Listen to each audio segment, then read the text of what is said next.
Marcos, capítulo 14, e eu quero trabalhar convosco esta tarde, dos versos 43 ao 52. E com este texto eu quero dar seguimento ao nosso estudo sobre o Evangelho de Marcos, e hoje pensando convosco no tema ou no episódio da prisão de Jesus. Jesus é preso. Jesus é preso. Marcos, capítulo 14, versos 43 ao 52, e diz assim a palavra do Senhor. E logo falava ele ainda, quando chegou Judas, um dos 12, e com ele, vinda da parte dos principais sacerdotes, escribas e anciãos, uma turba com espadas e porretes. Ora, o traidor tinha-lhes dado esta senha: aquele a quem eu beijar é esse. Prendei-o e levai-o com segurança. E logo que chegou, aproximando-se, disse-lhe: Mestre, e o beijou. Então lhe deitaram as mãos e o prenderam. Nisto, um dos circunstantes, sacando da espada, feriu o servo do sumo sacerdote e cortou-lhe a orelha. Disse-lhes Jesus: Saístes com espadas e porretes para prender-me como a um salteador? Todos os dias que eu estava convosco no templo ensinando, e não me prendestes, contudo é para que não se cumpra.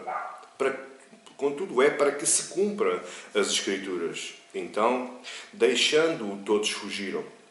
Seguia-o um jovem coberto unicamente com um lençol, e lançaram-lhe a mão. Mas ele, largando o lençol, fugiu desnudo. Só até aqui a palavra do Senhor. Que o Senhor Santo Espírito ilumine os nossos corações, liberta as nossas mentes, levando cativos os nossos pensamentos, de forma a que a nossa mente fique liberta e receptiva a toda a palavra que for hoje aqui falada. O Senhor nos abençoa com a Tua palavra. O Senhor nos restaura, nos renova com a Tua palavra. Nos ensina, Senhor, o caminho da cruz. Nos ensina, Senhor, o caminho da salvação. Nos ensina, Senhor, o caminho da santificação. Para isso, me ajuda, meu Pai, me utilizando como uma ferramenta, como um instrumento proclamador da Tua palavra. Que o abrir dos meus lábios e o meditar do meu coração sejam, meu Pai, agradáveis na Tua presença, em nome do Teu Filho amado Jesus, para a Tua honra e para a Tua glória. E todos dizemos amém e glória a Deus. Jesus é preso. Hoje é o sermão número 60 sobre este Evangelho. Estamos quase terminando e já estou tendo saudades de começar novamente. Este episódio que estamos hoje, este trecho da palavra do Senhor hoje, nos remete para o princípio do final do caminho da cruz. Na verdade, Jesus começa aqui a sua caminhada, não do palácio de Pôncio Pilatos, direito ao Monte do Calvário. Não, Jesus aqui no Monte das Oliveiras, cerca de um dia antes da sua crucificação, Jesus já começa caminhando para a sua cruz. Está próximo o injusto julgamento de Jesus por parte do Sinédrio, por parte de Herodes e por parte do Pôncio Pilatos. Este episódio acontece durante uma advertência de Jesus. E ele nos remete para o verso 42, lá para a última mensagem que nós estudámos acerca da oração de Jesus no jardim do Getsemane. E quando ele ora pela terceira vez, ele retorna e ele se volta para os seus discípulos e diz: ainda dormis e repousais? Basta, já chega. Chegou a hora, o Filho do Homem está sendo entregue nas mãos dos pecadores. Verso 42, levantai-vos, vamos, eis que o traidor se aproxima. Jesus sabia que, ao afindar esta oração que ele estava fazendo ao Pai, traidor, o Judas estava subindo já o Monte das Oliveiras e com ele levando um exército, uma turba de soldados do templo, soldados ao serviço do Sinédrio, ao serviço dos religiosos do templo. Ora, o objetivo do Sinédrio, e Marcos claramente ele fala aqui no verso 43, e com ele vinda da parte dos principais sacerdotes, escribas e anciãos. Não foram os sacerdotes, os escribas, os anciãos que foram buscar Jesus, mas sim uma turba, um exército, um pelotão de homens armados com espadas e porretes para irem buscar e irem prender discretamente o Senhor Jesus lá no Monte das Oliveiras, no Jardim de Getsemane. E para isso, eles aproveitaram uma ajuda de Judas. Porque no verso 44 diz: ora, o traidor tinha-lhes dado esta senha. O traidor Judas tinha dito: vocês não sabem quem ele é. De noite ninguém sabe quem ele é, porque era escuro e a aparência humana, eles vestiam-se praticamente quase todos da mesma maneira. E então Judas disse: não se preocupem, porque aquele a quem eu beijar, esse prendei, porque é esse é o Mestre, esse é o Jesus. Mas há algo interessante, antes de entrar no nosso texto, eu queria falar já nos últimos 2 versos do texto que nós lemos. Porque existe algo interessante nesta narrativa que não se passa em mais lado nenhum nos Evangelhos. Marcos faz questão de ser o único a colocar estes 2 versos, o 51 e o 52, neste Evangelho, e ele diz: seguia um jovem. Estava lá um jovem, no fim de Jesus ser preso, eles desceram pelo Monte das Oliveiras abaixo, e diz Marcos que seguia-o um jovem, coberto unicamente com lençol. O lençol aqui não é o lençol que você coloca na cama. O lençol aqui era uma espécie de túnica interior. Era uma túnica que era vestida antes da túnica normal de andar na rua. Era tipo uma camisa de noite, pronto. Coberto unicamente com lençol, e lançaram-lhe mão. Mas ele, largando o lençol, fugiu desnudo. Isto nos traz aí uma ideia, e isto é muito importante. Parece que não tem importância nenhuma estes 2 versos, mas tem. Isto nos traz a ideia que existe uma testemunha ocular à parte da turba do templo. Existe uma testemunha ocular à parte da turba do templo e à parte dos discípulos. Existe uma terceira testemunha. E a pergunta é: quem é este jovem? Quem é o jovem que Marcos fala? É de consenso geral. Todos os teólogos, todos os historiadores da Bíblia, todos os pais da Igreja, lá do 2º século, 3º século, é do consenso geral, e também pela forma como Marcos escreveu, que este jovem, este personagem misterioso, é o próprio João Marcos. Quem é João Marcos? O autor do Evangelho de Marcos. Parece que, ou é do consenso geral, que este jovem é o próprio Marcos. E sendo assim, Marcos se coloca como testemunha dos últimos acontecimentos da vida de Jesus. Marcos se coloca como dizendo: eu vi. O meu Evangelho apesar de que o meu Evangelho foi passado por várias fontes orais, nomeadamente Pedro, porque João Marcos foi discípulo de Pedro durante muito tempo, muitos anos, pensa-se que, ou dizem até que este Evangelho, que é o Evangelho de Pedro, porque foi relatado quase na íntegra pelo apóstolo Pedro, ele diz: além disso, eu vi, eu testemunhei. E existem também muitos escritos históricos que afirmam que o cenáculo da última ceia, que está aí relatado a partir do verso 22, que era a casa de família de João Marcos. Neste caso, João Marcos estava habituado com a presença de Jesus. Quando aqueles dizem também que quando Jesus subia a Jerusalém, antes da última Páscoa, ele sempre foi às festas principais de Jerusalém. Na Bíblia nós temos várias narrativas da presença de Jesus em Jerusalém antes desta última vez, antes da entrada triunfal. Dizem também que a casa onde Jesus pernoitava com os seus discípulos era este cenáculo, era a casa da família de João Marcos. Portanto, João Marcos conhecia bem Jesus e os apóstolos, segundo estes escritos, que a Bíblia não nos afirma, mas que, supostamente, por intermédio de vários historiadores e de vários escritores, eles afirmam que era. Outros afirmam ainda que esta ocasião em que o jovem vai seguindo, este jovem João Marcos, se realmente for ele, dizem que foi esta a ocasião em que João Marcos se converteu. Foi esta a ocasião em que João Marcos teve consciência de quem Jesus era. Porém, carecendo de informação bíblica, ficamos apenas com esta noção do que respeita a estes 2 versos.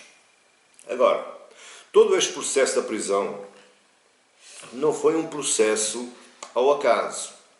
Todo este processo da prisão de Jesus não foi um processo aleatório. Aconteceu porque tinha que acontecer assim. Não. Todo este processo da prisão de Jesus está em conformidade com as Escrituras Sagradas no Antigo Testamento. No Antigo Testamento, pastor, sim, no Antigo Testamento. Repare que Zacarias e Isaías, eles afirmaram, através das suas profecias, a prisão e a morte do Senhor Jesus. Zacarias 11 diz assim: e eu lhes disse, se vos parece bem, dai-me o meu salário, e se não, deixai-o. Pesaram, pois, por meu salário 30 moedas de prata. Então o Senhor me disse, arroja isso ao oleiro, este magnífico preço em que fui avaliado por eles. Tomei as 30 moedas de prata e as arrojei ao oleiro na casa do Senhor. Se você reparar,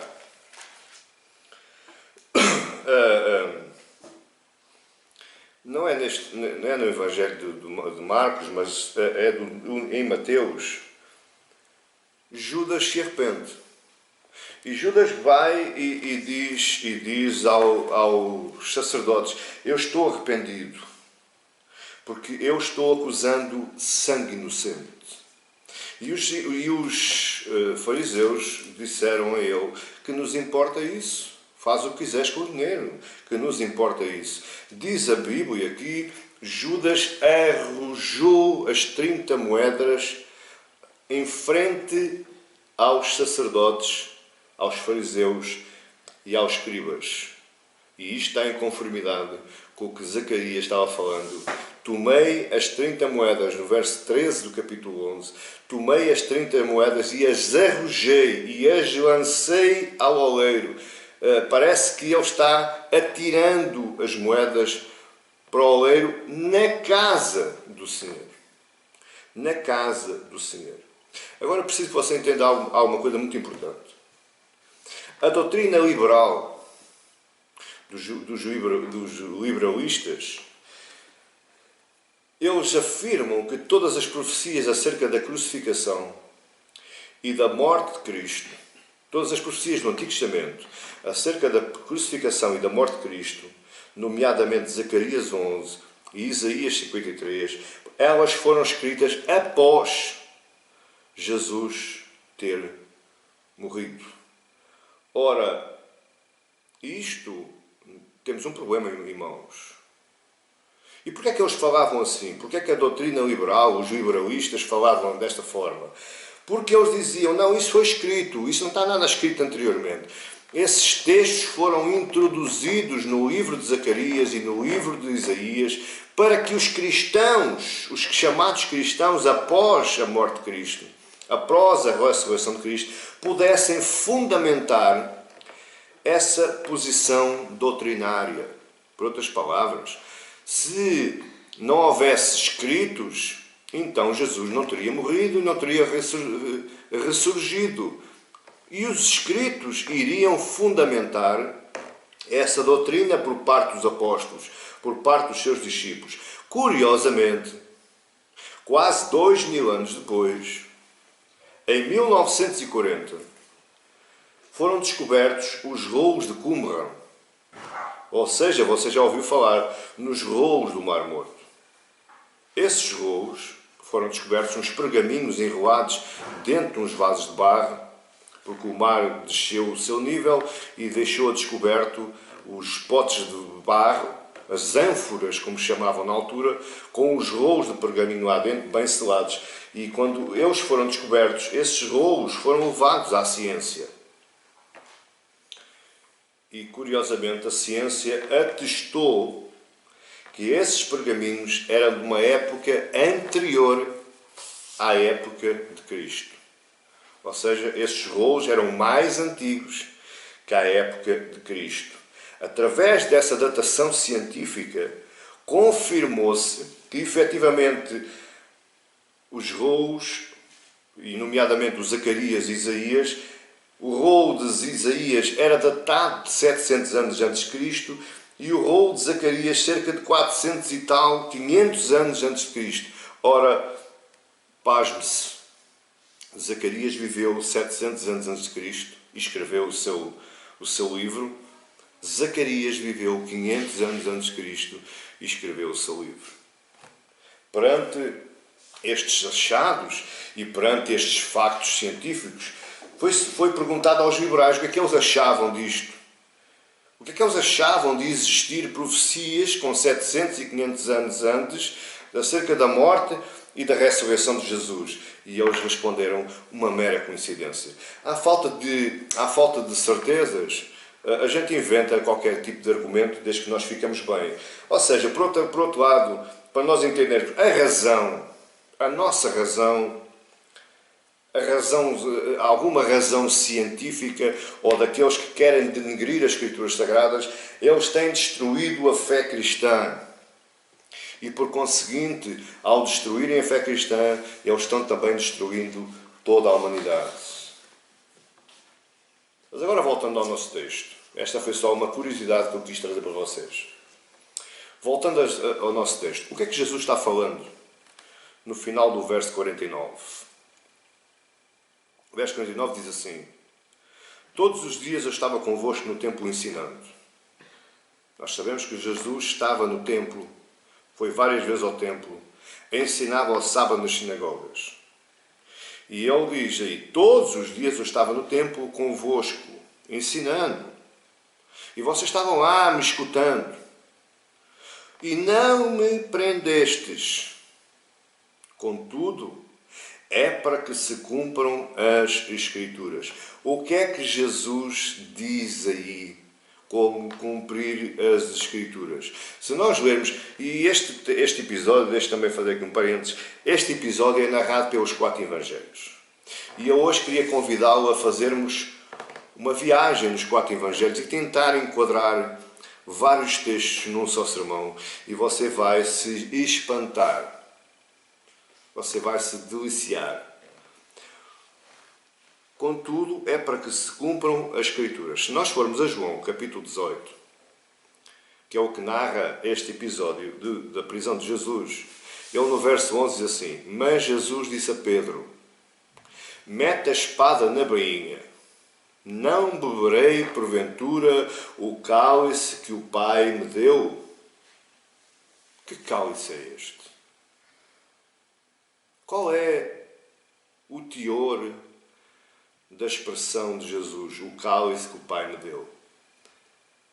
Jesus está expondo tudo aquilo que o profeta Isaías falou dele, 700 anos antes da sua vinda a esta terra. Se você tiver curiosidade, leia comigo Isaías 53 e vale a pena ler nesta tarde Isaías 53 e você vai achar algo interessante. Isaías 53 diz assim: quem creu em nossa pregação? Vou começar de novo. Quem creu em nossa pregação? E a quem foi revelado o braço do Senhor? porque foi subindo como renovo perante ele e como raiz de uma terra seca, não tinha aparência nem formosura. Olhámo-lo, mas em nenhuma beleza havia que nos agradasse. Era desprezado e o mais rejeitado entre os homens. Homem de dores, que sabe o que é padecer, e como um de quem os homens escondem o rosto, era desprezado e dele não fizemos caso. Certamente ele tomou sobre si as nossas enfermidades e as nossas dores levou sobre si, e nós o reputávamos por aflito, ferido de Deus e oprimido. Mas ele foi traspassado pelas nossas transgressões e moído pelas nossas iniquidades. O castigo que nos traz a paz estava sobre ele, e pelas suas pisaduras fomos sarados. Todos nós andávamos desgarrados como ovelhas. Cada um se desviava pelo caminho, mas o Senhor fez cair sobre ele a iniquidade de todos nós. Ele foi oprimido e humilhado, mas não abriu a boca. Como cordeiro foi levado ao matadouro, e como ovelha muda perante os seus tosqueadores, ele não abriu a boca. Por juízo opressor foi arrebatado, e de sua linhagem quem dela cogitou? Porquanto foi cortado da terra dos viventes, por causa da transgressão do meu povo foi ele ferido. Designaram a sepultura com os perversos, mas com o rico esteve na sua morte, posto que nunca fez injustiça, nem dolo algum se achou em sua boca. Todavia ao Senhor agradou-me ele, fazendo-o enfermar. Quando der ele a sua alma com oferta pelo pecado, verá a sua prosperidade e prolongará os seus dias. E a vontade do Senhor prosperará nas suas mãos. Ele verá o fruto penoso do trabalho de sua alma e ficará satisfeito. O meu servo justo, com o seu conhecimento, justificará a muitos, porque as iniquidades deles levará sobre si. Por isso, eu lhe darei muitos como a sua parte, e com os poderosos repartirá ele o despojo. Porquanto derramou a sua alma na morte, foi contado com os transgressores, contudo, levou sobre si o pecado de muitos, e pelos transgressores intercedeu. Esta é a passagem de Isaías 53, muito conhecida de nós. Estamos muito... já a lemos e relemos várias vezes. Aliás, faz-se exposições, faz-se pregações, faz-se campanhas sobre este texto. Mas eu pergunto, que texto é este? De quem Isaías está falando? Nós sabemos que as profecias no Antigo Testamento estão divididas em duas partes. Ou o presente próximo, ou o futuro próximo, e depois um futuro mais longínquo. As profecias têm sempre uma profundidade profética, e todas as profecias do Antigo Testamento, elas têm como pano de fundo Jesus. As profecias são uma figura de Jesus. As figuras são um apontar para Jesus. Mas a única profecia que é isolada, que é singular, é a profecia de Isaías 53. Porque na linguagem do texto, em tudo aquilo que você ouviu e você leu aí em sua casa, a profecia não se aplica a nenhuma personagem da história do tempo do Antigo Testamento. Não se aplica a um rei, não se aplica a um homem, não se aplica a uma nação, não se aplica a um povo. A linguagem do texto se aplica única e exclusivamente do Filho do Deus vivo, Jesus Cristo, e a sua obra, aquilo que ele veio fazer a esta terra. E você repare que alguém antes de você e de mim percebeu a mensagem de Isaías. O eunuco lá da Etiópia, que estava sentado numa carroça lendo o livro da profecia de Isaías. E Filipe estava falando a uma multidão e foi levado pelo Espírito Santo a ir ter com esse eunuco. E quando Filipe chegou ao pé desse eunuco, o eunuco estava lendo Isaías, e ele perguntou: estás percebendo aquilo que estás lendo? E o eunuco disse: falta-me a mim alguém que me explique se Isaías está falando dele próprio ou está falando de mais alguém. Reparem, o eunuco percebeu que a singularidade deste texto, que não se passava com o povo de Israel. Talvez o eunuco conhecesse a história de Israel, a história dos reis, a história do povo de Israel. E o eunuco estava dizendo: de quem está falando o profeta? É de alguém ou é dele mesmo? Agora repare, isto está narrado em Atos 8. Veja o que diz o verso 32 de Atos 8. Ora, a passagem da Escritura que estava lendo era esta: foi levado como ovelha ao matador e como cordeiro mudo perante o seu tosquiador, assim ele não abriu a boca. Na sua humilhação lhe negaram justiça. E quem lhe poderá descrever a geração, porque da terra a sua vida é tirada? Agora olha, então Eunuco disse a Filipe: peço-te que me expliques a quem se refere o profeta. Fala de si mesmo ou de algum outro? Então Filipe explicou, começando por esta passagem das Escrituras, anunciou-lhe a Jesus. Se você quer anunciar a Jesus, fale de Isaías 53, porque Isaías 53 fala única e exclusivamente do nosso Senhor e Salvador Jesus Cristo. E então, depois de seguir, no verso 36 em diante, o eunuco vai-lhe pedir a Filipe que o batize lá num pequeno ribeiro. Definitivamente, Isaías estava falando da morte de Jesus. Definitivamente Jesus estava com Isaías na ideia e com Zacarias na ideia quando ele disse no verso 49: contudo é para que se cumpram as Escrituras. Agora entenda uma coisa. Por que é que os fariseus, ou melhor dizendo, o Sinédrio, porque o Sinédrio, quando a Bíblia fala em Sinédrio, o Sinédrio é o conselho do templo, em que reunia os fariseus, os escribas, os sacerdotes, os principais dos sacerdotes e o sumo sacerdote. Neste caso, no tempo de Jesus havia 2 sacerdotes, havia Caifás e havia Anás. Um sumo sacerdote era do lado dos fariseus, o outro sumo sacerdote era do lado dos saduceus. Isto era uma grande confusão, mas era assim que estava implementado. Porque, quando a Bíblia fala em Sinédrio, nós vamos logo entender que é o conselho do templo. Qual era a preocupação do Sinédrio em relação a Jesus? Qual era a motivação da perseguição a Jesus? O que é que os levava a ter tanto ódio de Jesus? E eu posso lhe dizer, pelas Escrituras, que a perseguição do Sinédrio em relação a Jesus e todos os fariseus e escribas não era o zelo teológico.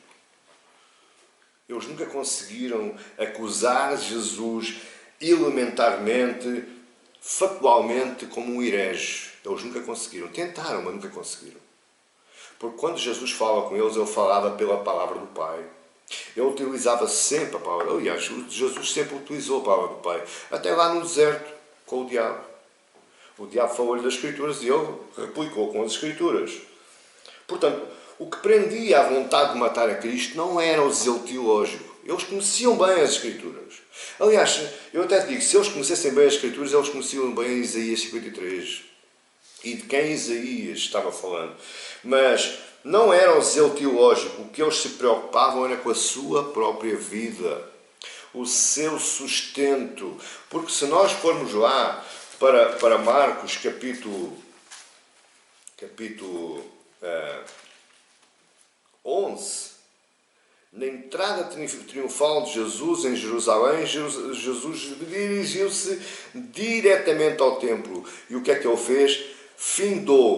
Parou a atividade do templo, excluindo e expulsando os cambistas, os vendedores, partindo aquelas mesas todas, abrindo as gaiolas aos animaizinhos.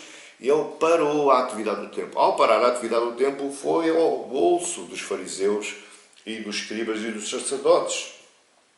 Portanto, a motivação deste sinédrio não era a teologia. A motivação deste sinédrio não era o nome de Deus, ou a palavra de Deus, ou as Escrituras Sagradas. A motivação deste sinédrio era o comércio no templo. Era a sua própria vida e o seu próprio sustento.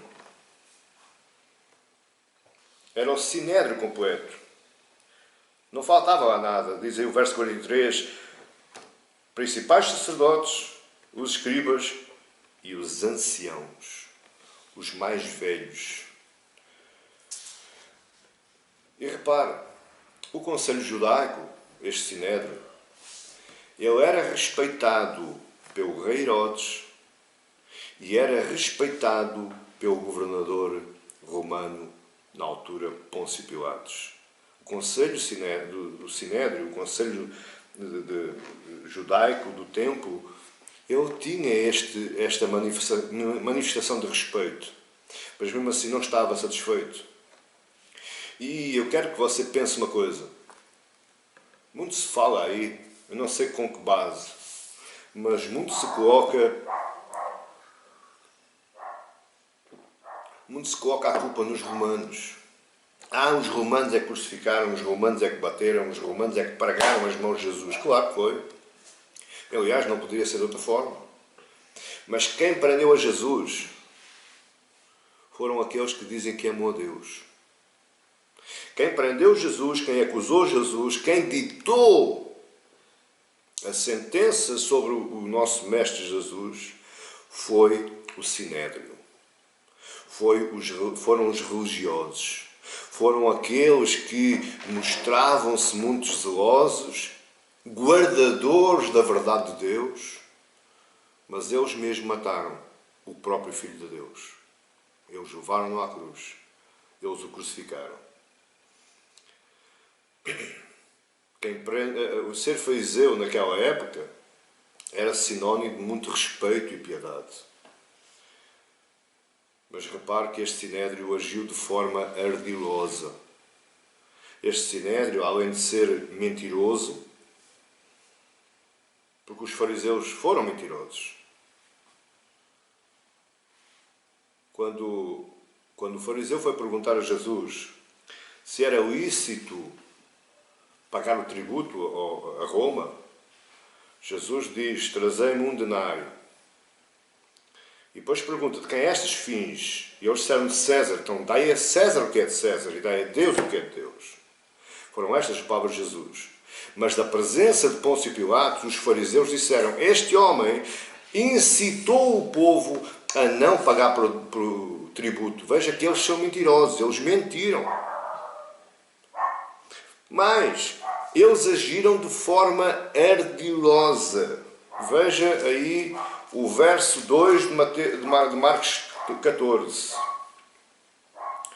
Pois diziam: não durante a festa. Não durante a festa o quê? O que é que eles estavam falando? Temos que ir ao verso 1. Dali a 2 dias era a Páscoa e a festa dos pães asmos. E os principais dos sacerdotes e os escribas, ou seja, o Sinédrio, procuravam como o prenderiam à traição e o matariam. Eles foram ardilosos, eles não tiveram coragem de enfrentar Jesus e debater com Jesus diretamente. Verso 2. Pois diziam: não durante a festa, para que não haja tumulto entre o povo. Não haja tumulto por quê? Porque Jesus tinha muita gente, tinha muito povo que o seguia. Agora a pergunta é essa que você está fazendo. Se o povo seguia a Jesus, por que é que foi o povo a gritar: Barrabás, crucifica-o? O mesmo povo que seguia a Jesus, o mesmo povo que os principais sacerdotes e os escribas tiveram medo, foi o povo que gritou: soltem Barrabás, crucifiquem-no a esse. Porquê? Por causa do respeito e da piedade que os fariseus demonstravam perante o povo, perante a sociedade. Eles armaram uma armadilha a Jesus.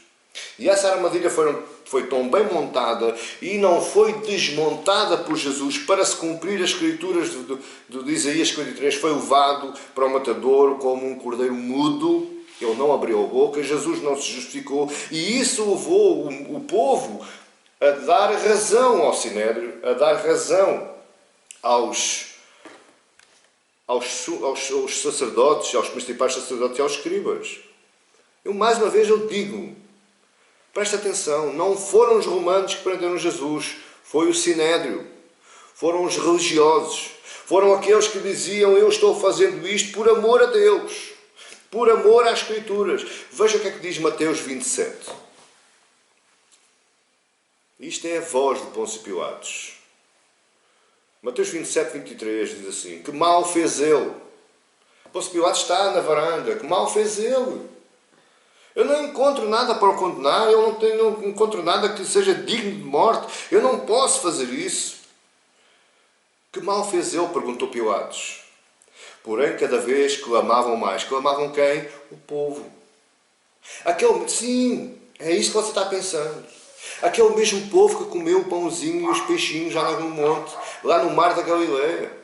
Aquele mesmo povo que corria a Jesus com os seus doentes nos leitos para que ele os curasse. Sim, o mesmo povo que chateava Jesus até de madrugada para que ele os curasse, para que ele os libertasse. Aquele povo mesmo que levava os seus possessos demoníacos para que Jesus expulsasse os demónios e eles ficassem libertos. Foi esse povo mesmo.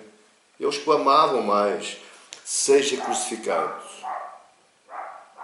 Verso 24. Vendo Pilatos que nada conseguia, antes, pelo contrário, aumentava o tumulto, mandando vir água, lavou as mãos perante o povo, dizendo: estou inocente do sangue desse justo.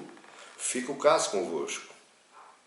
E o povo todo respondeu: caia sobre nós o seu sangue e sobre os nossos filhos. Oh, meu pai, meu pai. Olhe qual foi a resposta do povo.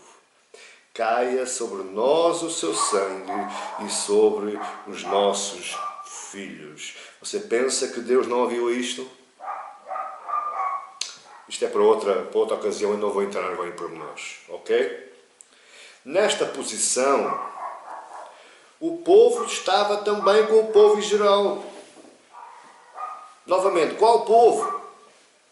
O mesmo povo que seguia a Jesus para o ouvir. O mesmo povo que ia receber dele os favores, os milagres, as curas, as maravilhas, as libertações.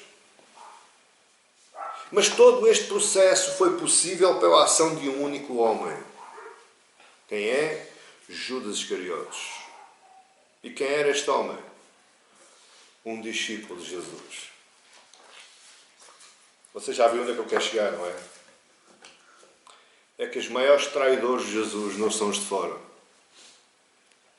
Os maiores traidores de Jesus são os de dentro. Muitas vezes aqueles que estão no circo interno da intimidade de Cristo. Judas participou em tudo aquilo que Jesus ensinou.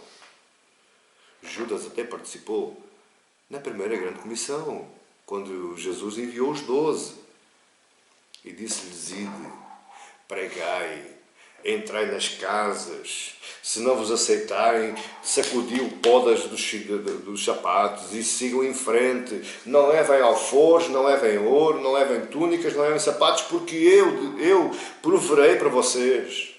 E vocês expulsarão os demónios em meu nome, vocês curarão os enfermos, e vocês verão milagres e maravilhas. E eles voltaram todos satisfeitos, pareciam criancinhas que vão para o recreio brincar, e disseram: Senhor, até os demónios se vão embora ao teu nome. Judas estava lá. Sabia? Judas estava lá. Judas era um daqueles. Judas expulsou demónios em nome de Jesus. Judas curou em nome de Jesus. Judas libertou em nome de Jesus. Judas pregou a palavra de Deus em nome de Jesus. Ele estava lá. Mas foi através desse homem que o Sinédrio pôde acusar, prender, acusar e matar Jesus. Muitos são aqueles, presta atenção àquilo que eu vou dizer agora. Muitos são aqueles que afirmam que seguem e servem a Cristo apenas e só por causa dos dons que exercem. Eu sigo a Cristo porque eu prego bem, eu sigo a Cristo porque eu expulso demónios, eu sigo a Cristo porque eu curo doentes. Cuidado! Judas também. Judas também seguiu a Cristo, Judas também serviu a Cristo, Judas também ouviu a Cristo, mas foi ele que o entregou. Foi ele que o traiu. Judas serviu, seguiu e exerceu os dons dados por Cristo. Exerceu a autoridade delegada pelo próprio Cristo, lá na primeira comissão. Judas conhecia a mensagem de Cristo, mas ele traiu. Ele traiu a Jesus. Ele saiu do círculo, do núcleo mais restrito da intimidade de Jesus para o trair, para o entregar ao Sinédrio e o Sinédrio aos governadores que o acusaram e sentenciaram. Repara o que é que João diz no capítulo 18. Não é por acaso que João escreve desta forma. Aliás, João é talvez o que relata melhor aquilo que aconteceu. João 18, 2, no capítulo 18, verso 2 diz: E Judas, o traidor, também conhecia aquele lugar, porque Jesus estivera ali muitas vezes com os seus discípulos. Judas esteve lá muitas vezes, naquele mesmo lugar, no jardim de Getsemane. Judas esteve ali muitas vezes, sentado ao lado de Jesus, Jesus falando ou dormindo, e ele lá. Por isso é que ele conhecia bem o lugar. E conhecia bem quem era Cristo. Mas agora repare, no verso 45, diz aqui que ele o beijou, ele traiu com um beijo. Primeiro temos que entender aqui uma coisa. Vamos entender duas coisas neste verso 45. No verso 45 diz: E logo chegou, aproximando-se, disse Mestre, e o beijou. Primeiro, ele utilizou um termo respeitoso, muito importante para aquela época. É quase tão importante, na altura era mais, é quase tão importante como você me chamar pastor. Deveria ser um nome, um sobrenome, ou como queira chamar, um adjetivo, não sei, um pronome bastante respeitoso, mas não é. Infelizmente não é nos nossos dias, porque a palavra pastor perdeu muito significado por causa de vários traidores das Escrituras. Mas bom, também não é para agora essa mensagem, será para outra altura. Ele diz no verso 45, Mestre. Da maneira como ele chamou mestre, noutros evangelhos chama-lhe Rabi. Ele falou isto com um tom bastante irónico. Irónico porquê? Porque ele não foi ali para o ouvir. Ele não foi ali para aprender com ele foi ali para o atrair. E depois a seguir, beijo. Que beijo é esse? O beijo era um beijo respeitoso, era um ósculo, como Jesus fala muitas vezes, a Bíblia fala muitas vezes como um ósculo respeitoso. Que ósculo é este? Era um cumprimento dado a um convidado importante. E agora repara outra coisa interessante. Que maravilhoso é Jesus Cristo. Se nós formos a Mateus 26, olha o que é que Jesus respondeu a Judas. Jesus não respondeu como você e eu responderíamos. Porque se fosse eu, dizia assim, traidor, vens aqui para me entregar? Não tens vergonha? Não, mas Jesus tem uma atitude completamente diferente. Mateus 26, 49 diz, e logo, aproximando-se de Jesus, disse, salve, mestre, e o beijou. Verso 50, Jesus, porém, lhe disse, amigo, para que viestes? Amigo, para que viestes? Sim. A tradução verdadeira é a mesma palavra amigo. Embora Judas tenha ido para o trair, Jesus ainda o considera como amigo. Isto parece de loucos. Quem redestruiu a reputação de Jesus, mais uma vez eu afirmo isto, para fechar este ponto, quem destruiu a reputação de Jesus foram os religiosos e um dos dele, um discípulo do círculo mais interno. Agora o segundo ponto dá-nos que pensar. Pronto, Judas nós já percebemos. Mas o que pensar dos restantes discípulos? Ficaram suavizados, ficaram libertos, não têm alguma culpa, têm a culpa toda, foram coniventes, não foram coniventes? O que pensar dos restantes discípulos? Curiosamente, todos os evangelistas, Mateus, Marcos, Lucas e João, dois deles estavam lá no jardim, Mateus e João. Todos os evangelistas nos apresentam algum tipo de ação violenta. Todos os evangelistas, de uma forma ou de outra, eles nos vão dizer que a prisão de Jesus não foi algo pacífico.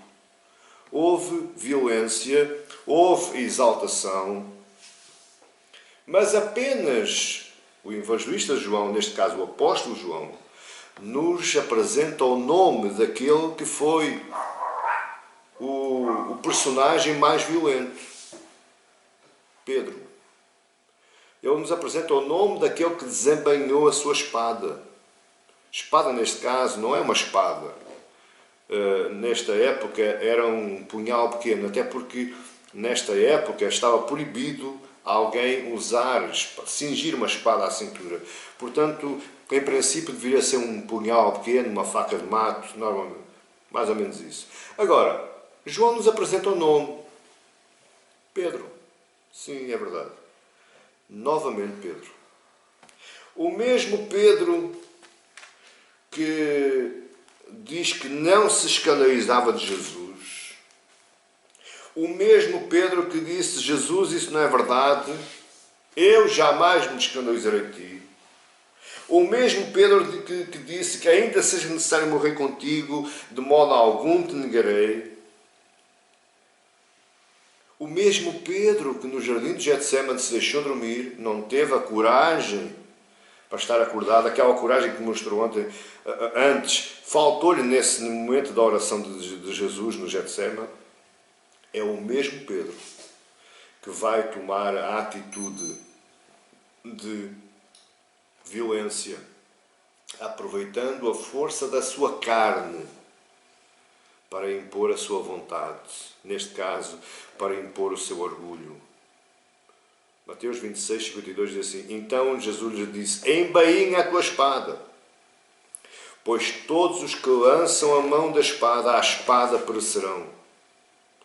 53. Acaso pensas que não posso rogar ao meu Pai e Ele me mandaria neste momento mais de 12 legiões de anjos? Estamos a falar de 100 e tal mil anjos. Como, pois, se cumpririam as Escrituras, segundo as quais assim deve suceder? Ele estava dizendo: Pedro, embainha a espada. Eu, se precisasse de ajuda para me defender, o meu Pai lançaria mais de 12 legiões de anjos. Não preciso de ti. Tu só me estás atrapalhando, estás me prejudicando, porque dessa forma as Escrituras não se cumprem. Olha o que é que diz Lucas. Lucas 22. Os que estavam ao redor dele, vendo o que ia suceder, perguntaram: Senhor, feriremos à espada? E um deles feriu o servo do sumo sacerdote e cortou a orelha direita. Mas Jesus acudiu, dizendo: deixai, basta. E tocando-lhe a orelha, o curou. João 18 diz assim: então Simão Pedro, pois Simão mesmo, não foi mais ninguém, foi Simão Pedro, puxou da espada que trazia e feriu o servo do sumo sacerdote, cortando-lhe a orelha direita, e o nome do servo era Malco. Mas Jesus disse a Pedro: mete a espada da bainha. Não beberei porventura o cálice que o Pai me deu? Agora, olha, porquê que eu li estes três textos dos outros evangelistas, além de Marcos, que narraram este episódio? Porque existe aqui uma nota importante. Existe um texto, apenas um texto, não está escrito em mais nada na Bíblia, que nos mostra claramente a nossa suspeita, ou confirma a nossa suspeita. E a suspeita é: o que é que o povo esperava do Messias, de Jesus? O que é que realmente o povo tinha, olhando para Jesus, o que é que ele esperava de Jesus? E porque é que eles se foram embora, como diz aí o verso 50, abandonaram, deixando-o, todos fugiram? E se formos ler a Lucas 20 e qualquer coisa, quando Jesus vai já no domingo, a seguir à ressurreição, ele vai ao caminho de Emaús buscar os discípulos. Porquê é que essas atitudes? Existe um texto que nos explica isso, claramente.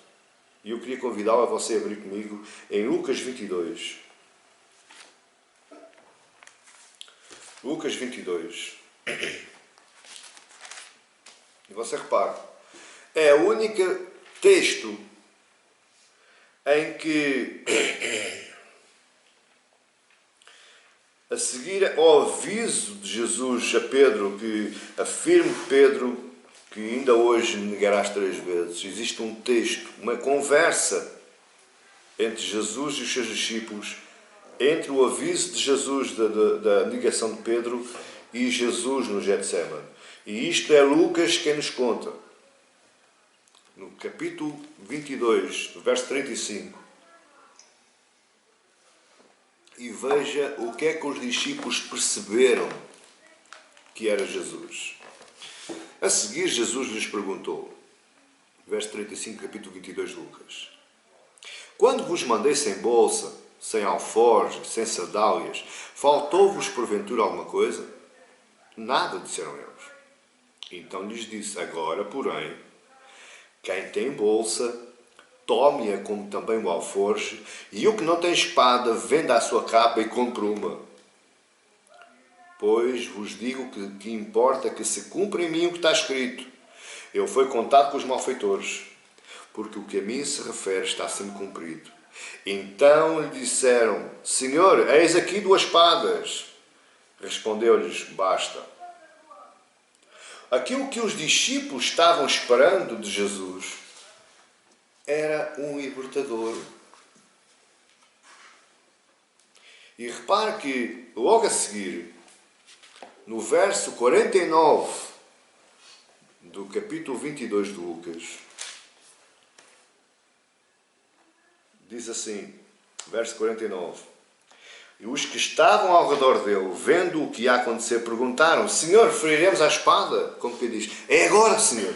É agora que nós avancemos com a guerra? É agora que tu nos vais libertar do poder de Herodes, do poder do governador romano, do poder dos religiosos do templo? É agora, Senhor. Os discípulos estavam à espera de um libertador. Os discípulos não estavam à espera de um homem que viria libertar as nossas almas. Os discípulos não estavam à espera de um homem que viria salvar as nossas almas. Os discípulos não estavam à espera de nada disso. O que os discípulos estavam à espera era de um libertador, de um rei, de um general, alguém que colocasse Israel no seu próprio lugar, conforme Deus falou que Israel iria ser grande, e eles queriam um rei físico. Um rei que se sentasse no trono de Davi, tirasse o Herodes de lá para fora e se sentasse lá. Eles não percebiam nada daquilo que era a missão de Jesus na terra, porque eles queriam era desembainhar as suas espadas. E Pedro foi um dos que, em primeiro lugar, fez isso. Agora a pergunta é: eles queriam defender Jesus? Parece que as suas atitudes, as atitudes dos discípulos, as atitudes de Pedro, parece que eram atitudes de boas intenções. É verdade. Mas esta defesa de Jesus, eles estavam defendendo Jesus não porque quisessem defender o homem Jesus, mas eles estavam defendendo era o seu próprio bem-estar. Eles estavam defendendo era a sua própria vida, o curso da sua vida dali para a frente. E por isso é que eles ficaram desmotivados quando viram as algemas, as cadeias nos braços, nos pulsos de Jesus, e ele sendo levado pela turba, pelos soldados do Sinédrio, e aí eles desmotivaram, eles disseram: pronto, acabou. E então, verso 50, e então deixando, todos fugiram. Eles disseram: bom, não é este rei, este já vai preso e nós não vamos ser presos, nós vamos à procura de outro rei.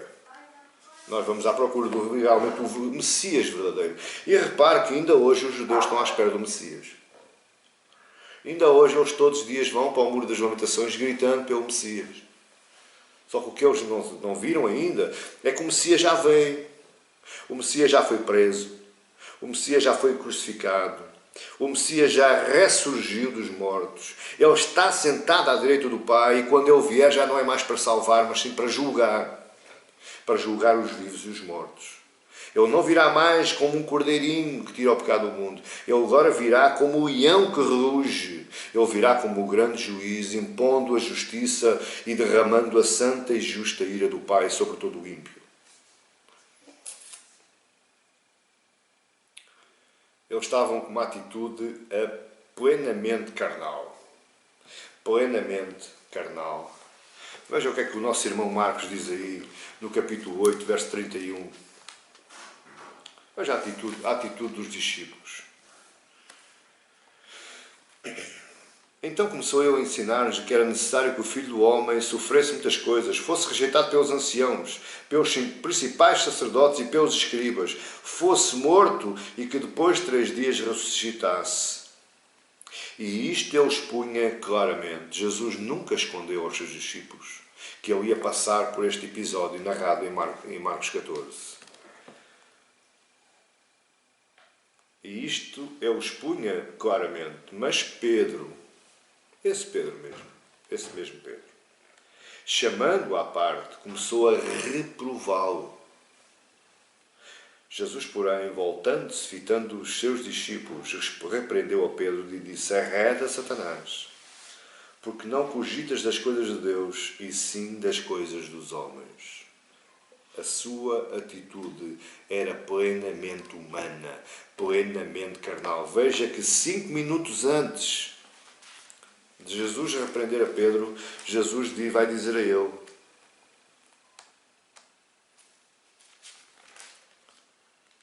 Bem-aventurado és tu, Simão Bar-Jonas, porque não te disse a carne nem o sangue, mas meu Pai que está no céu. E Pedro encheu o seu peito. Pedro ficou todo contente. Mas a seguir, ele vai dizer a Jesus: Jesus, tu estás louco, tu estás doido, tu és o nosso rei, tu não podes morrer, nós vamos lá e combatemos por ti.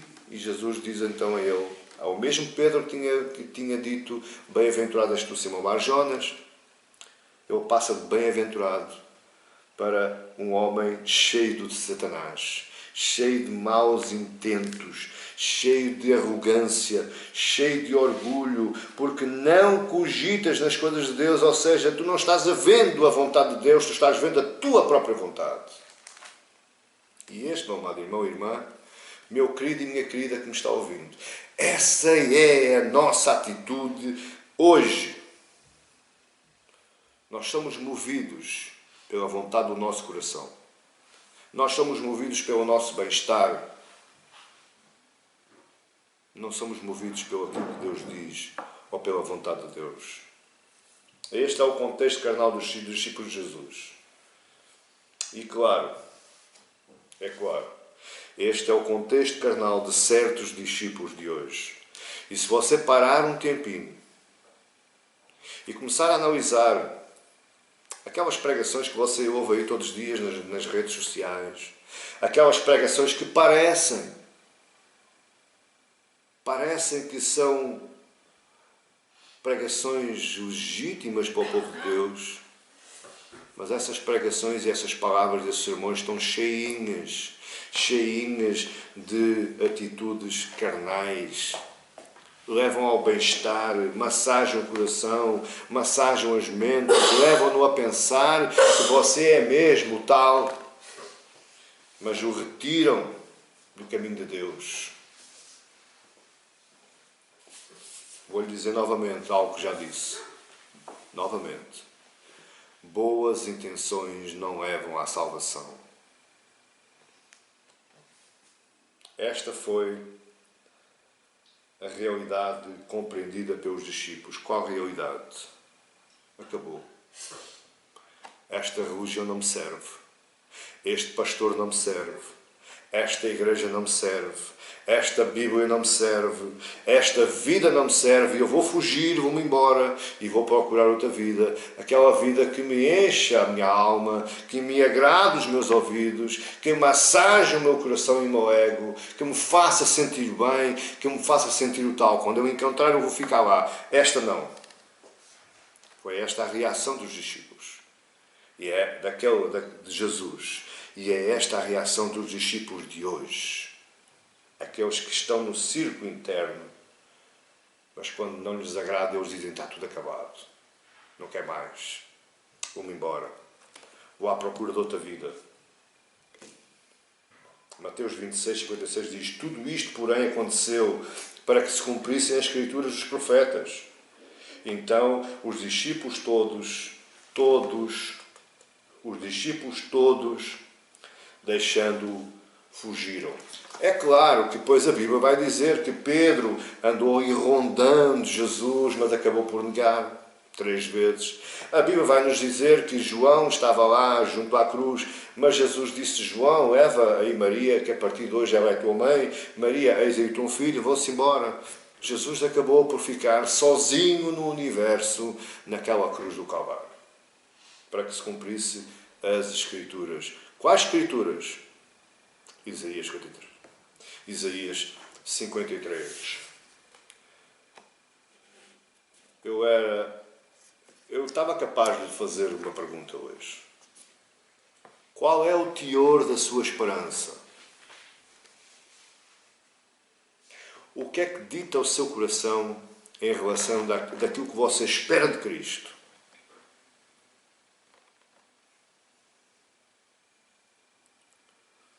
Não queira ser como um discípulo. Porque repare, eu vou-lhe mostrar o coração do discípulo. É verdade. Os discípulos souberam da morte de Jesus. Os discípulos estiveram com Jesus durante 40 dias e 40 noites após a sua ressurreição. Jesus esteve com eles, ele foi para a Galileia com os discípulos. Ele foi para o mar da Galileia, foi assar peixinhos, comer peixinhos e pão com os discípulos. 40 dias e 40 noites, Jesus ainda esteve com os discípulos, os ensinou, os confortou. Jesus disse: não temam, eu vou para o meu Pai, mas eu vou rogar ao Pai que envie um novo ajudador, um novo Consolador. Eu vou-vos para a morada. Se não fosse verdade, eu não vos dizia. Os discípulos assistiram isto tudo. Agora reveja, quais foi os últimos 5 minutos da presença de Jesus na terra antes de ascender aos céus. O que é que os discípulos disseram? Atos 1, verso 6. Então os que estavam reunidos lhe perguntaram: aqui já está mais gente. Houve muita gente que viu Jesus ascender ao céu. Não foi só os 12 discípulos. Aliás, a Bíblia diz que ele apareceu a 500. E que mais, ao fim de 40 dias, ele ajuntou alguns milhares. Os que estavam reunidos lhe perguntaram. Olha a pergunta dos judeus. Senhor, será este o tempo em que restaures o reino em Israel? Eles ainda estavam pensando: bom, já morrestes, já sofreste, já morrestes, agora ressuscitaste, é a hora de sentares no templo. É a hora de começares a reinar, agora estás prontinho, Jesus. Só que eles estavam falando em carnalidade. Eles estavam falando na realidade existencial. Mas Jesus vai-lhes falar de uma outra realidade, que é a realidade espiritual. Por isso é que eu lhe pergunto: onde está a sua esperança? Está na realidade existencial ou está na realidade espiritual? Porque o que Jesus vai lhes responder é algo profundamente importante para si e para mim. Atos 1,7 diz: respondeu-lhes, Jesus respondeu a essa pergunta, quando eles perguntam o tempo em que restauras o reino de Israel. Respondeu-lhes: não vos compete conhecer tempos ou épocas que o Pai reservou pela sua exclusiva autoridade. Ou seja, o que Jesus está dizendo é: esqueçam a realidade existencial. Esqueçam tudo o que se passa nesta terra e voltem-se para uma outra realidade. Verso 8. Mas recebereis poder ao descer sobre vós o Espírito Santo e sereis minhas testemunhas. Agora repara, onde é que o Jesus leva ao reino dele? Sereis minhas testemunhas tanto em Jerusalém como em toda a Judeia, Samaria, até aos confins da terra. Os discípulos perguntam-lhe no modo existencial e Jesus responde no modo espiritual. E Jesus diz assim: vocês querem ver o meu reino? Vocês querem ver o reino de Israel restaurado? Então comecem a ser minhas testemunhas. Comecem já aqui em Jerusalém e vão até aos confins da terra. Glória a Deus que eles foram obedientes, mas foi por causa da descida do Espírito Santo que os inclinou o coração deles à vontade do Pai, e eles começaram pregando aí sim Agora sim, verdadeiros discípulos de Jesus, verdadeiras testemunhas de Jesus, porque ele já tinha um gerador dentro do seu coração. Agora presta atenção, meu amigo e minha amiga. Ninguém pode ser verdadeiramente discípulo de Jesus se não tiver o Espírito Santo no seu coração. Não me venha falar batismos no fogo, batismos disto e batismos daquilo. Não me venha falar em teologias, sou um teólogo, sou um doutor, sou um mestre. Porque os discípulos estiveram com Jesus, eles aprenderam de Jesus, mas não perceberam nada até ao dia que acontece a descida do Espírito Santo em Atos 2, e eles são revestidos do poder, o poder que tem de Cristo no seu coração, e aí eles começam a ser verdadeiras testemunhas. Ninguém pode ser verdadeira testemunha de Cristo se não tiver o Espírito Santo com ele. Não me importa se é pastor, não me importa se é presbítero, não me importa qual é a posição que você tem na igreja, nem quantos anos você está dentro da igreja. O que importa a mim é que enquanto não houver o Espírito Santo habitando no meu coração, eu não sou verdadeira testemunha de Cristo, porque eu só vou olhar para a minha realidade existencial, e isso é o que está acontecendo hoje. Povo que só vai à igreja para ser abençoado, povo que só vai à igreja para ser curado, povo que só vai à igreja para ser liberto, e na altura da palavra eles levantam-se embora. Na altura da palavra o pastor está pregando e eles vão à casa de banho, eles vão buscar água, eles vão para o telemóvel, eles vão atender o telefone, eles vão mandar mensagem, vão fazer tudo menos se encher da palavra. Você está entendendo? Glória a Deus. Qual é a lição prática a tirar disto? É que neste episódio de Marcos 14, os discípulos escolheram o caminho mais fácil, o caminho da carne. Não dá, vão embora.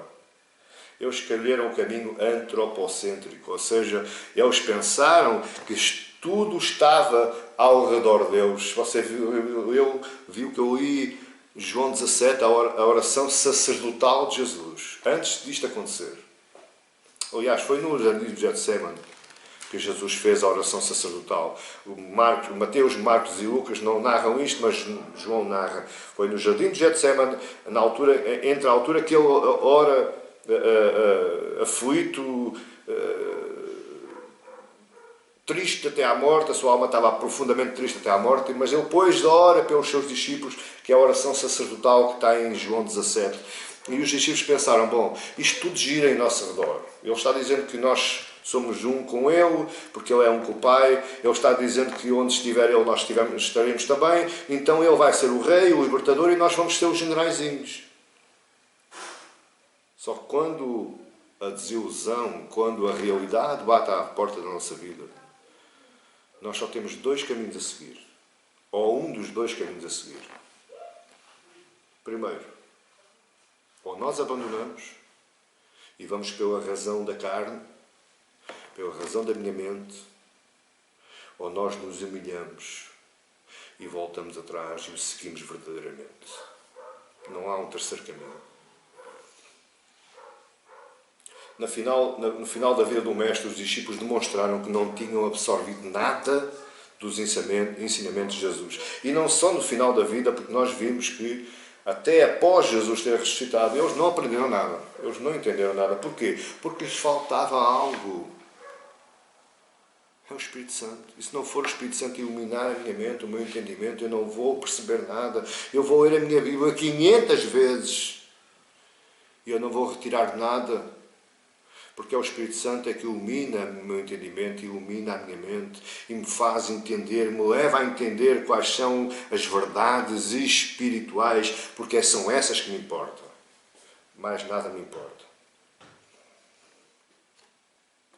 Porque até que quem não entende o Evangelho de Cristo, olhamos para ele como uma loucura, é loucura, e é verdade, é uma loucura. O Evangelho é loucura autêntica, meu querido. Quem é cristão é louco.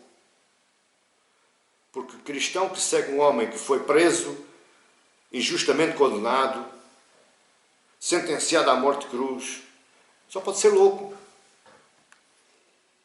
Um cristão que segue um homem que lhe diz que te baterem na face direita, dá também a esquerda.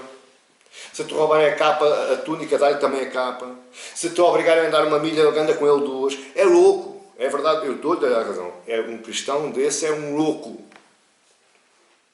Mas Deus diz que escolheu a loucura para confundir a sabedoria. Escolheu a fraqueza para confundir o poder. Glória a Deus. Deixe-me ser louco à vontade. Deixe continuando a ser aqui um louco, um demente espiritual, um demente por Cristo. Eu gosto. Deixe-me caminhar para o final e falando agora. Qual foi a atitude de Jesus perante isto? Eu vou-lhe dizer qual era a minha. Mas eu não sou Jesus. A minha atitude perante estes discípulos era despedi-los todos. Vão embora que eu vou arranjar outros. Eu não tenho paciência para vos aturar. Mas eu não sou Jesus. Eu sou mais um daqueles discípulos também. Mas qual foi a atitude inabalável de Jesus para que nós aprendamos hoje e para que nós nos firmemos em Cristo? Está nos versos 48 e 49. Disse-lhe Jesus: saíste com espadas e porretes para prender-me, como um salteador. Todos os dias eu estava convosco no templo ensinando, e não me prendestes. Contudo, é para que se cumpram as Escrituras. Eu quero que você entenda três coisas aqui. Eu quero que você perceba três coisas aqui, três pontos nestes dois versos. Porque quando nós dizemos que Jesus foi acusado injustamente, ele não foi só acusado injustamente, ele foi acusado ilegalmente. Aí no verso 38 diz: saíste com espadas e porretes para prender-me como a um salteador? Repare que no verso 45 Judas chamou-lhe mestre. Em várias passagens da Bíblia, os fariseus lhe chamaram rabi ou mestre. Em várias passagens dos 4 evangelhos, nós sabemos que Jesus falava, ensinava no templo. Porque ele diz aí, no verso 49, todos os dias estava convosco no templo, o quê? Fazendo o quê no templo? Ensinando. Ele era um mestre, ele era um rabi. E um rabi, um mestre naquela época, não poderia ser tratado desta forma. Era ilegal. Claro que se um mestre ou um rabi fizesse algo que não era digno, ele era julgado sim, mas era de uma forma mais digna em relação à posição dele. Rabi e mestre é a mesma coisa e tinha uma posição de destaque, um tratamento completamente anormal em relação ao resto do tratamento. Portanto, Jesus estava sendo tratado de uma forma ilegal. Em segundo lugar, nós compreendemos que na atitude de Jesus é porque ele estava cumprindo em si mesmo as Escrituras. Veja que João 17:12 diz: quando eu estava com eles, guardava-os no teu nome, e que me destes, e protegi-os, nenhum deles se perdeu, excepto o filho da perdição, para que se cumprisse as Escrituras. Jesus cumpre em si mesmo o Salmo 41, verso 9, que diz: até o meu amigo íntimo, em quem eu confiava, que comia do meu pão, levantou contra mim o calcanhar. Jesus agiu desta forma, não por vontade própria, mas para cumprir na íntegra a vontade do seu Pai, Deus. Terceiro lugar, Jesus revela plena submissão ao Pai. Ele não quer só ser obediente. Ele revela plena submissão ao Pai.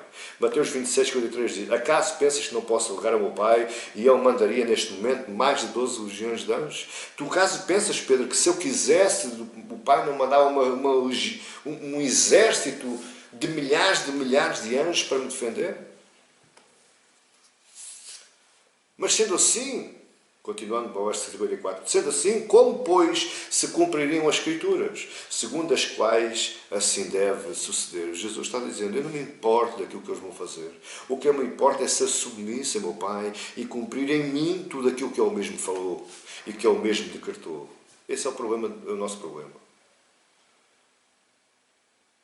Eu já tenho dito, não é difícil aceitar Jesus como Salvador. Não, Jesus como Salvador eu quero. Eu agrada-me receber Jesus como Salvador. Agora, receber Jesus como Senhor é que não. É muito difícil. Porque eu, quando recebo Jesus como Senhor, isso me traz a ideia que eu tenho que obedecer. E eu não quero obedecer. Eu não gosto de obedecer.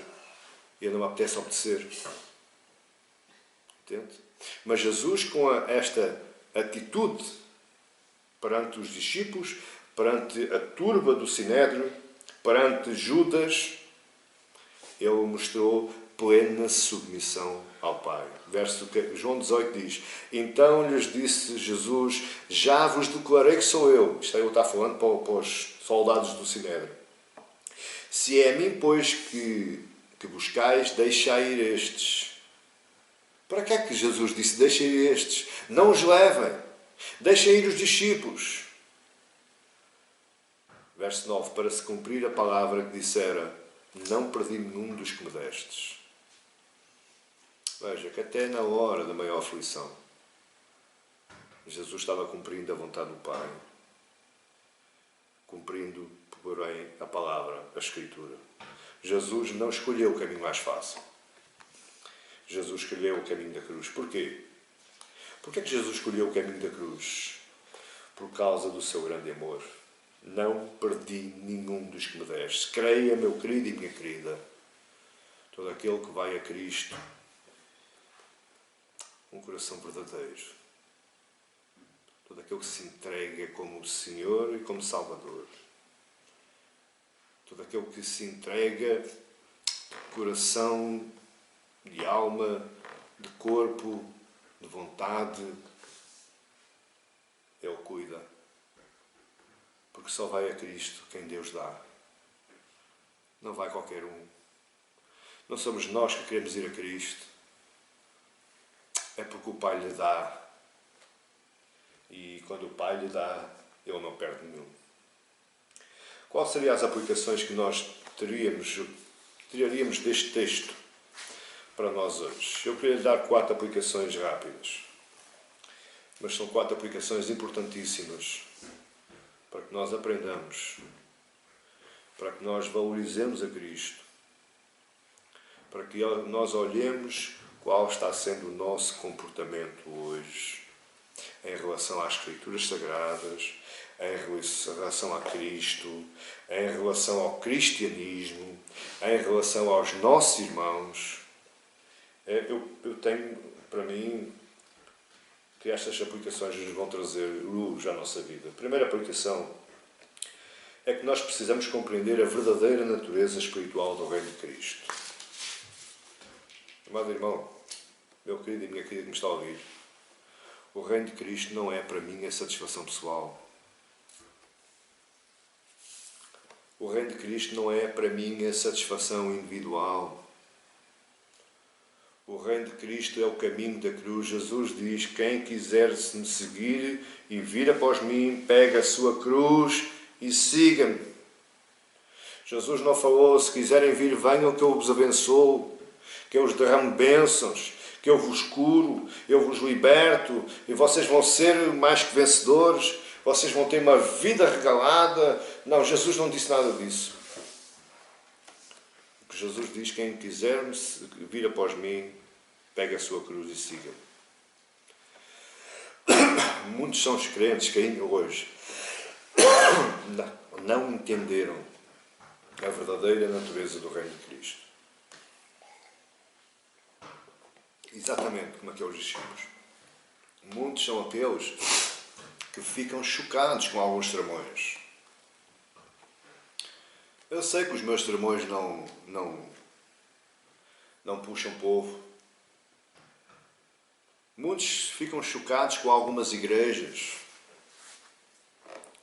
Muitos ficam chocados com algumas teologias. Tudo aquilo que não me agradar, tudo aquilo que não me emocionar, tudo aquilo que não me encher a minha alma, não é de Deus. É o que eles dizem. Não, não é de Deus. A igreja é morta, a igreja é muito fria, a igreja não tem fogo. Não é de Deus. Sabe porquê? Porque não agrada às almas, não agrada à carne, agrada a Cristo. Eu nunca vou promover um culto para agradar assim, meu querido. Nunca. Nunca me peça isso. Porque no dia que eu me inclinar a isso, eu estou sendo seguidor, mas não de Cristo. O Reino de Cristo vai contra toda a emoção e contra todo o raciocínio humano. Mas em segundo lugar, segunda aplicação, é que a obediência às Escrituras pode contrariar a nossa boa intenção. Presta atenção que eu vou dizer. Nem sempre o caminho melhor e mais fácil é o caminho do reino. Até porque o caminho do reino é um caminho difícil. Diz Jesus que o caminho do reino é um caminho muito estreito. E para entrar nesse caminho estreito não é uma porta larga, é uma porta muito estreita. Nem sempre o melhor método é o método de Deus. Os homens escolhem bons métodos, mas o que Deus quer não é bons métodos, o que Deus quer é bons homens, melhores homens. Nem sempre o que é melhor para o povo está enquadrado com a vontade das Escrituras. Ai, pastor, você tem que promover umas danças, tem que promover uns teatros, você tem que chamar povo, tem que ser politicamente correto. Eu, por esse caminho, posso não estar a agradar a Deus. Por esse caminho, posso estar muito fora, muito longe da vontade das Escrituras Sagradas. O nosso argumento, preste atenção, o nosso argumento pode estar muito bem intencionado, pode ser completamente, impecavelmente bem intencionado, mas pode estar muito longe das Escrituras Sagradas. Você pode estar com muito boa intenção, pode estar a trabalhar muito bem, mas é através da sua vontade, através do seu gosto, da sua carne, e você está fora da realidade das Escrituras Sagradas. Nós temos por hábito defendermos aquilo que está contra nós. Temos por hábito defender as boas intenções. E nós temos que começar a defender as Escrituras Sagradas e a obediência a Deus, porque foi isso que Cristo nos vai ensinar. Em terceiro lugar, a obediência às Escrituras pode contrariar o que nos parece que é justo. Repare. Pedro, não tenho dúvida nenhuma que ele foi bem intencionado. Ele foi defender o seu mestre. Que coisa! Estavam ali um monte de gente para o prender. Eu vou defendê-lo. Eu tenho aqui uma faca, tenho aqui uma espada, eu vou defendê-lo. Ele estava bem intencionado. Porquê? Porque ele estava pensando que era justo. Mas a nossa justiça pode estar contra a justiça de Deus. A nossa justiça parece que pode contrariar aquilo que as Escrituras dizem. E outra coisa que eu te quero dizer, o argumento mais perigoso e que mais nos trai é que quando nós dizemos eu vou fazer isto porque sinto paz. E se eu sinto paz é de Deus. Cuidado. Cuidado. Analise bem qual é a realidade da sua expectativa. Se a expectativa for de você ficar bem, se a sua expectativa for na realidade da sua razão, eu vou fazer isto porque eu penso que é o mais justo, é o mais certo, cuidado. Porque nem tudo aquilo que nos traz paz, que quando eu digo assim paz, é sossego, é tranquilidade, é boa mente, é uma mente descansada, nem tudo isso é de Deus. Provém de Deus ou vem nas Escrituras. Aquilo que nos parece mais justo nem sempre é de Deus. A atitude de Pedro nos mostra isso. Qualquer um dizia, não, Pedro está sendo justo. Pedro está lutando pela justiça. E Jesus disse, não, Pedro, embainha a espada, porque eu tenho que beber o cálice que o meu Pai me vai dar. Você veja que Jesus cura a orelha de Malco. Jesus não tinha nada que estar a curar a orelha de Malco. Malco pertencia aos fariseus e aos escribas. Ele era discípulo do sacerdote. Mas Jesus cura a orelha de Malco e repreende a Pedro. Isto é bom que nos traga luz e entendimento às nossas vidas. Em quarto e último lugar, e eu quero fechar aqui, o caminho da vitória. E você agora não vai gostar nada de mim. Oh, glória a Deus. O caminho da vitória passa pela dor. Não existe vitória sem dor. Não existe livramento sem provação. O fim da vida dos apóstolos nos mostra isso mesmo. Aqueles que buscavam bem-estar carnal acabaram-se por se entregar à dor e alcançar a vitória. Todos eles morreram de forma mais dura, mais cruel, uns decapitados, outros mortos à espada, outros arrastados pelas praças, como nas quadrigas dos cavalos. O Pedro foi crucificado e ele disse, não, crucificado eu posso ser, mas não como o meu mestre. Ele foi crucificado de cabeça para baixo.